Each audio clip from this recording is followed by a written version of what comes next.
મિત્રો, આજે આપણે 23/10/2016 દિવસના અગત્યના સમાચારોની ચર્ચા કરીશું. આ સમાચારો આપણે આવનારી સ્પર્ધાત્મક પરીક્ષામાં ખૂબ જ સહાયક થશે એ શુભેચ્છા સાથે આપણે શરૂ કરીએ. આજના એક અગત્યના સમાચાર એ છે કે ઇન્ડિયન ઇન્સ્ટિટ્યૂટ ઓફ મેનેજમેન્ટ, જેને આપણે IIM ના નામથી ઓળખીએ છીએ, તેના ચેરમેન નવા મૂકવામાં આવ્યા છે અને તે છે આદિત્ય બિરલા ગ્રુપના શ્રી કુમાર મંગલમ બિરલા. કુમાર મંગલમ બિરલા શ્રી AM નાયકનો કાર્યભાર સંભાળશે. મિત્રો, IIM માત્ર ગુજરાતની જ નહીં, ભારતની જ નહીં, પરંતુ સમગ્ર વિશ્વની એક શ્રેષ્ઠ મેનેજમેન્ટ સંસ્થા ગણાય છે. આ સંસ્થાની સ્થાપના ભારતના મહાન વૈજ્ઞાનિક ડૉક્ટર વિક્રમ સારાભાઈ દ્વારા કરવામાં આવેલી હતી. ડૉક્ટર વિક્રમ સારાભાઈએ PRI એટલે કે ફિઝિકલ રિસર્ચ લેબોરેટરીની પણ સ્થાપના કરી છે. મિત્રો, જે IIM છે એનો જે લોગો છે એ લોગોમાં સીદી સૈયદની જાળીની પ્રતિકૃતિ છે. આ સીદી સૈયદની જાળી લાલ દરવાજા અમદાવાદ ખાતે આવેલી છે.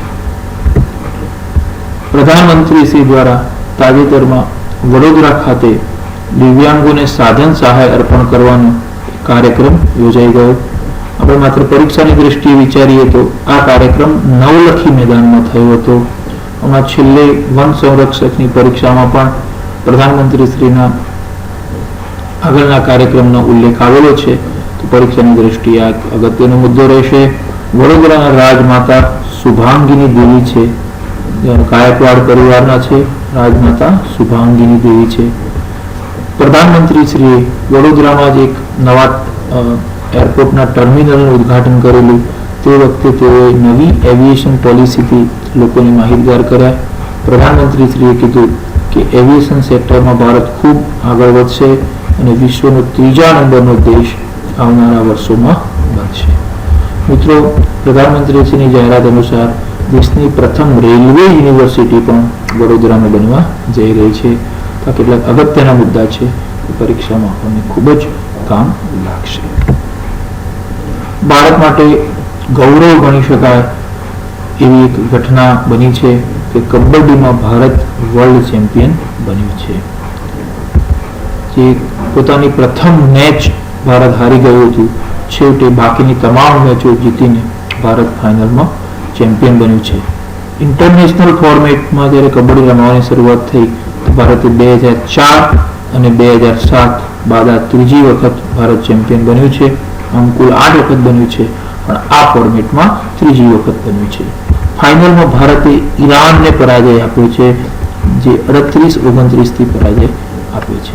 મિત્રો, જે પરીક્ષામાં ખેલ જગત અભ્યાસક્રમમાં હોય તો એમણે ભારતીય કબડ્ડી ટીમના અગત્યના ખેલાડીઓના નામ એટલા માટે યાદ રાખવા જરૂરી છે કે ઉદાહરણ તરીકે આટલું પૂછાય કે રાહુલ ચૌધરી એ કઈ રમત સાથે સંકળાયેલ છે, તો એ વખતે આપણને આવડવું જોઈએ કે તે કબડ્ડી સાથે સંકળાયેલ છે.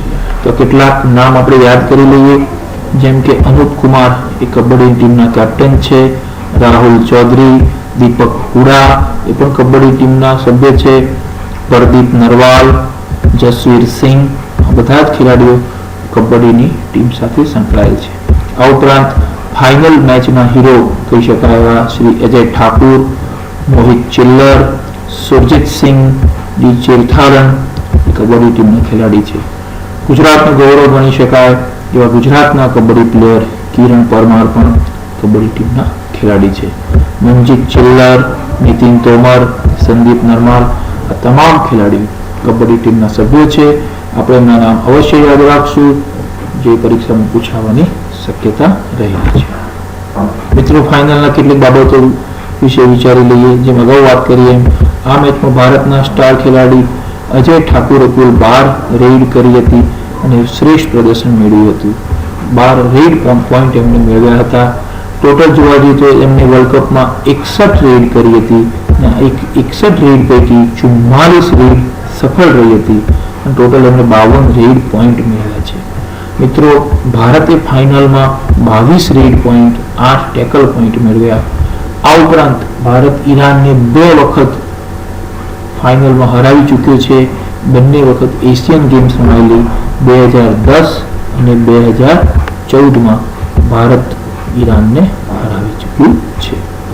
આ વર્લ્ડ કપની ફાઇનલની ટ્રોફી ચેમ્પિયન બનેલી ટીમને શ્રી વિજય ગોયલ દ્વારા, જે આપણા માનનીય ખેલ મંત્રી છે, રમતગમત મંત્રી છે, તેમના દ્વારા વિજેતાને આપવામાં આવી હતી.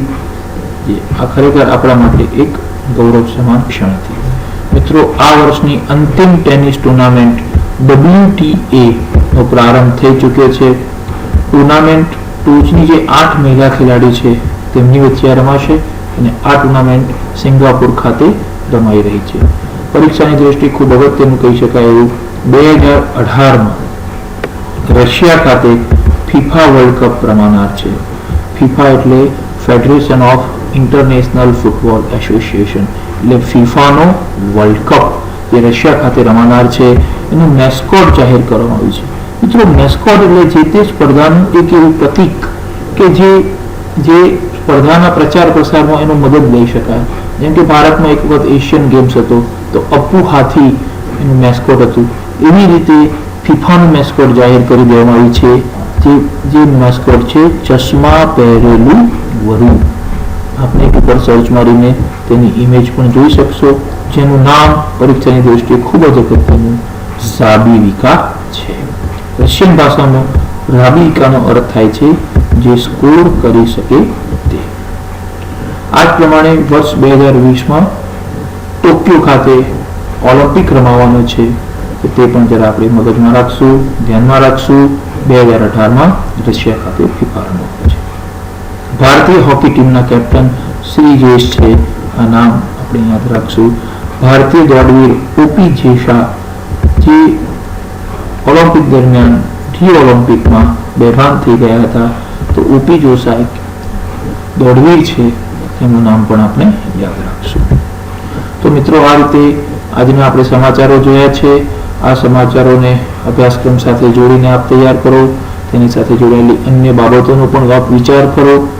વિચાર કરતા કરતા, એનાલિસિસ કરતા કરતા આગળ વધતા જાઓ તો આગામી જે પણ સ્પર્ધાત્મક પરીક્ષાઓ આવશે તેમાં આપને ખૂબ જ મદદરૂપ થશે.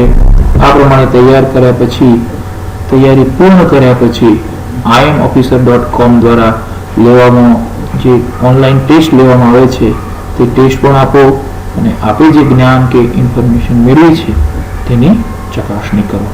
Thank you very much.